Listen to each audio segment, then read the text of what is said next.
किसान साथियों नमस्कार, राम राम, सत श्री अकाल, आदाब। किसान साथियों, आप अच्छे होंगे, ठीक होंगे, भगवान से कामना करते हैं, दुआ करते हैं आप जहां भी रहें स्वस्थ रहें, अच्छे रहें, आपके काम में दिन दुगनी रात चुगनी उन्नति हो। परम पिता परमेश्वर से हमारी यही कामना है। साथियों, मैं अमित महिला यूट्यूब चैनल के ऊपर आपका हार्दिक स्वागत है, अभिनंदन है। कल हमने आप लोगों के बीच में वीडियो के माध्यम से जानकारी देने का प्रयास किया कि हमारी जो भूमि है उसको सुधारना हमारे लिए कितना ज़रूरी है। तो वो वीडियो साथियों अवश्य देखिए ताकि उससे आपको जानकारी मिल सके और उससे संबंधित कोई भी सवाल जवाब अगर आपके होते हैं तो वीडियो पर दिए गए व्हाट्सएप नंबर के ऊपर मैसेज करके आप पता कर सकते हैं। साथियों, आज भी हम आप लोगों के बीच में, वैसे तो इस पर एक बार बीच में चर्चा हुई थी हमारी, लेकिन लगता है कि शायद सही रूप से आपको जानकारी नहीं हो पाई उस बात की। तो आज उसी विषय पर हम आप लोगों के बीच में बातचीत करेंगे। गाढ़ा गौमूत्र का जो उपयोग काफ़ी फार्मर जो कर रहे हैं उस विषय पर थोड़ा सा प्रकाश डालने का काम करेंगे। और कुछ साथियों के भी हमारी उनके सवाल भी थे और उन्होंने इस बारे में डिस्कस भी हमसे किया था कि जो रासायनिक खाद को हम मान लीजिए अगर देते हैं गाढ़ा गौमूत्र के साथ में, तो उसका कैसे हम उपयोग करें, किस तरह से सही ढंग से हम अपने खेत में डाल पाएँ, उस विषय पर थोड़ा सा विस्तार से बताइए। तो आज उसी विषय पर हम आप लोगों के बीच में बातचीत करेंगे।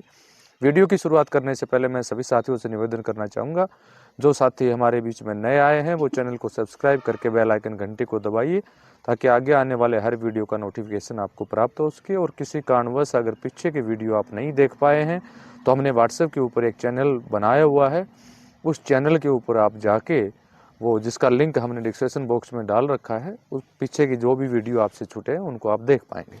साथियों, आज हम बात करेंगे गाढ़ा गौमूत्र के बारे में। गाढ़ा गौमूत्र का उपयोग रासायनिक खाद के साथ जो आप करने जा रहे हैं, और जो साथी पानी के साथ इसको चलाने की भी काफ़ी बार हमारे बीच में चर्चाएं कर चुके हैं, उस विषय पर हम आप लोगों के बीच में बातचीत करें। गाढ़ा गौमूत्र के बारे में वैसे तो सभी फार्मर को पता है।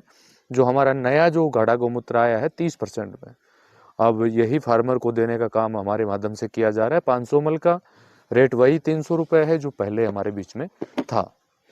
तो जो साथी यूरिया, डीएपी, एसएसपी, एमएनपी इत्यादि का अगर इसको गाढ़े गौमूत्र से ट्रीट करके अगर खेत में डालने का काम करते हैं तो कितना % रासायनिक का जो है उसमें उनको फायदा होगा। जैसे मान लीजिए पहले आप 1 बोरा डालते थे प्रति एकड़, फॉर एग्जाम्पल बात करें डीएपी की, 1 बोरा अगर प्रति एकड़ आप डालते थे, तो अगर आप गाढ़ा गौमूत्र से, ना कि सॉल्यूशन से, इस बोतल के अंदर जो गाढ़ा गौमूत्र है, ये बोतल जो है, इससे आपको जो है डीएपी जो है उसको ट्रीट करना है, ओनली ट्रीट करना है, हल्का हल्का लगेगा। यानी इस एक बोतल से अगर हम सही मायने में बात करें तो 1 क्विंटल तक आप खाद को ट्रीट कर सकते हैं, बिल्कुल हल्का आपको लगाना है। तो वहां पर जैसे मान लीजिए पहले आपने 50 केजी प्रति एकड़ डालने का काम किया, अगर आप गाढ़ा गौमूत्र के साथ में उसको ट्रीट करते हैं तो 25 केजी भी अगर आप डालेंगे तो उसका भी बेनिफिट आपको 1 क्विंटल की ज़्यादा मिलेगा। यानी 50 की बात यहाँ नहीं कर रहे हम, जो फायदा आपको 1 क्विंटल डालने पर होता था वो बेनिफिट आप इससे ट्रीट करने के बाद 50 केजी जो, या 25 केजी सॉरी 25 केजी को ट्रीट करने के बाद इससे आप उठा पाएंगे। यानी आपको इससे ट्रीट करना है, बोतल से सीधा ट्रीट आपको करना है, ना कि आपको उसके इसका सॉल्यूशन बना के आपको ट्रीट करना है। इस बात का विशेष रूप से आपको ध्यान रखना है। अब इसी प्रकार यूरिया की बात करें तो यूरिया में कुछ दिक्कत हमारे फार्मर को आई कि वो कह रहे थे कि सर इतना चिपचिपा हो जाता है कि यूरिया पिघलना स्टार्ट हो जाता है।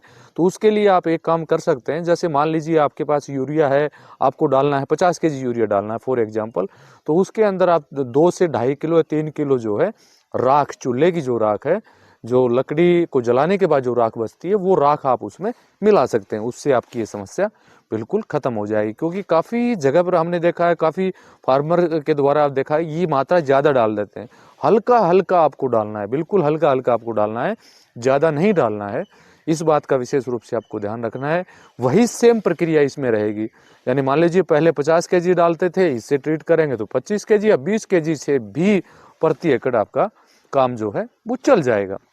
कुछ अब फार्मर हमारे बीच में जो गलतियां कर रहे हैं उसके ऊपर भी मैं प्रकाश डाल देना चाहता हूँ। काफ़ी साथी क्या करते हैं कि गाढ़ा गौमूत्र जैसे सभी कल्चर आपने इकट्ठे बना लिए, फिर उसके अंदर ही गाढ़ा गौमूत्र की बोतल डाल दी। ऐसा साथियों बिल्कुल ना करें। और गाढ़ा गौमूत्र जो है पानी के साथ जो आप चलाने का काम करते हैं वो बिल्कुल भी ना करें, क्योंकि इसका उपयोग अगर सही मायने में बात किया जाए तो फोलियर स्प्रे में अगर आप इसका उपयोग करते हैं, छिड़काव में अगर इसका यूज करते हैं, तो आपको बेनिफिट जो है बहुत शानदार मिलेंगे।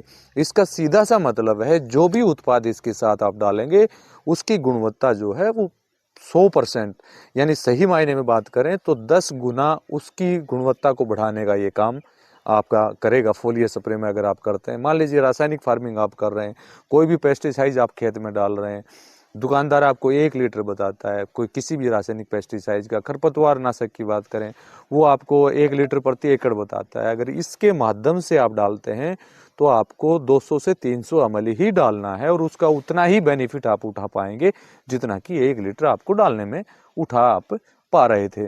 कुछ साथी जो हैं जैसे रासायनिक एनपीके है, रासायनिक कोई भी एंजाइम से वगैरह वगैरह जो भी डालते हैं, तो वहाँ भी मात्रा जो है आपको 20% तक ही रखनी है, इससे ज़्यादा आपको मात्रा नहीं रखनी। बनाने का तरीका बिल्कुल सिंपल है।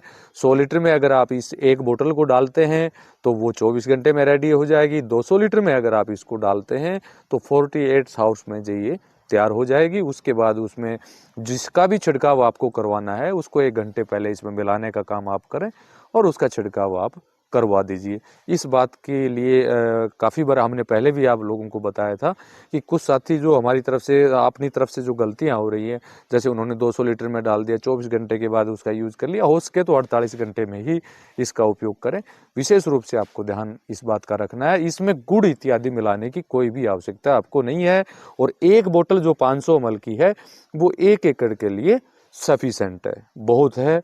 इससे ज़्यादा आपको डालने की आवश्यकता नहीं है। और एक क्रॉप्स के अंदर 2 या 3 बार भी अगर आप इसको डालते हैं तो वो काफ़ी है, ज़्यादा भी इसको डालने की आवश्यकता आपको नहीं पड़ेगी।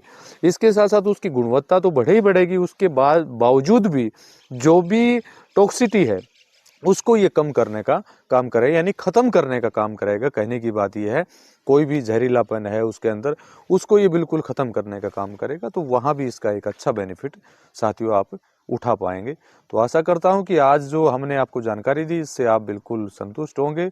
और वीडियो अगर आपको अच्छा लगे तो वीडियो को शेयर कीजिए, लाइक कीजिए और जो भी हमारे साथी हैं उनके बीच में आप इसको भेजिए, ताकि जो भी आपके साथ जैविक फार्मिंग कंधे से कंधा मिला के रासायनिक फार्मिंग जो कर रहे हैं, ताकि उनको इस प्रकार की जानकारी जो है उस समय पर उनको उपलब्ध हो सके। और फिर भी अगर इस वीडियो से संबंधित कोई भी क्वेरीज आपकी हो तो वीडियो पर दिए गए व्हाट्सएप नंबर के ऊपर आप संपर्क करके पूछ सकते हैं। इसी के साथ नमस्कार, जय हिंद, जय भारत।